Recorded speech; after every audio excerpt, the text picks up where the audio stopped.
But there is, and I'm going to show you here in a series of slides, a little bit of this rich history of this particular district and this particular block of Bond Street that you see here in 1857. And the crowd that's gathered is waiting to hear the news about a famous and scandalous murder. The book from which I'm going to read right now, and the author Ben Feldman is in the audience, is a wonderful evocation of mid-19th century New York. And as you can see from the title, Butchery on Bond Street refers to this, the sexual politics in the Burdell-Cunningham case in Antebellum, New York, a famous murder case where the woman murdered the man. The dentist, Harvey Burdell. I'm going to read to you a little bit of the description that Ben Feldman writes about Bond Street in the 1850s, just to evoke that place. To go back to one of the buildings on the street, which no longer survives 26 Bond. The Bond Street environs in which Henry Burdell chose to live and practice his profession, he was a dentist, at the peak of his career, mirrored the tortured doctor's personal conflicts as well as the city's cultural schizophrenia. By 1855, the street's two short blocks linked the wealth of the social pretensions of the decade's nouveau riche with the tawdry nature of New York's sizable lower-class underbelly. Bond Street was bound on the east by the Bowery, with its infamous mix of proletarian gambling dives, beer halls, and whorehouses, and on the west by the glittering Broadway entertainment district, whose trade in vice was also ubiquitous, albeit better dressed. At one time, Bond Street had been entirely residential, so go back to that. Part of an affluent district of private houses built for and traded among well-to-do families during the 1820s, 30s, and 40s. The irrepressible drive of real estate development and New York's burgeoning populations caused the relocation of the most fashionable residential districts to the blocks north of East 4th Street by the time of Burdell's and the other dentists' arrival in the area.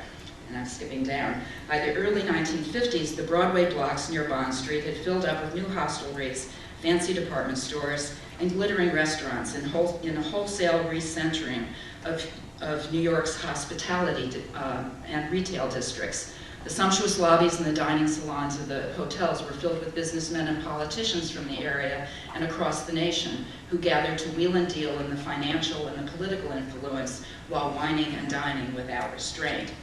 And Ben's description of the changing character of Bond Street and the relentless real estate reinvention is part of the history of New York, and is part of a different kind of reinvention through real estate on Bond Street today. You'll see in the map that's created recently by the Historic Districts Council, the older historic district, NoHo historic districts, and the Bond Street extension that you see in blue. The buildings that lie between Lafayette and Broadway, you see here, with a mix, as the entire street remains a mix, in this case of later 19th century cast iron facades of commercial and loft buildings. And down at the other end of the block towards Bowery, we can see the remnants of some of the earliest buildings on the street, as well as some of the more recent and less aesthetically interesting interventions than the ones that we'll be discussing tonight.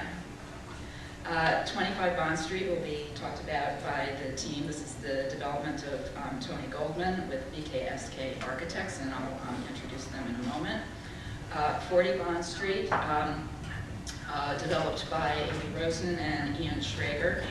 We're sorry that nobody from their team could be with us tonight. Amy was out of town, and frankly, Ian blew us off. But we'll take that out of the, he wasn't able to be with us, as we say in the podcast.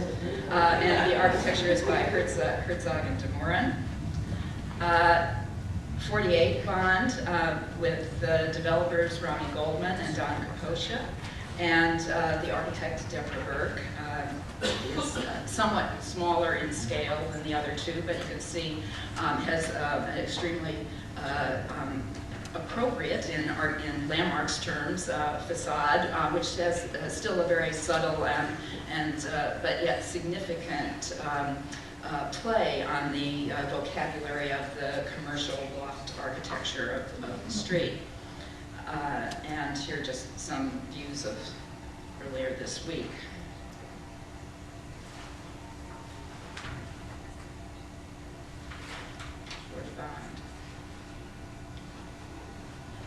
So what we'll do now is have the participants come up onto the stage and sit at the table, and the teams in turn from those microphones are going to be in South Beach in Miami, where he pioneered the Art Deco district and bringing back many of those buildings into higher value use and saving the landmark character of that district. He's also worked in downtown Philadelphia. He's a former member of the National Board of Trustees of the National Trust for Historic Preservation. So his credentials in the world of both preservation and adaptive reuse, but also creative invention, are extremely impressive. His architects are BKSK, and presenting the 25-bond PowerPoint tonight is George Schiefendecker, who is the S of BKSK, the design principal for this project. And in addition to George, one of the Ks of BKSK is Harry Kendall, who is filling in for tonight for his partner Stephen Byrne, who was on our postcard. But Stephen is a commissioner of the Landmarks Preservation Commission, and the calendaring of this section of Bryant Street, actually for a hearing that will be on March 18th, so next week already, precludes him from being able to express personal opinions in advance of the hearing. And so Harry's going to substitute in being the Landmarks expert tonight. And in fact, he does teach historic preservation at Columbia University in the Graduate School of Architecture, Planning, and Preservation, where I also teach. So that's why I know the long name of it. So why don't we do that? We look very crowded over there, but why don't we start with that, and then I'll interject the introductions for the next project as we finish this one.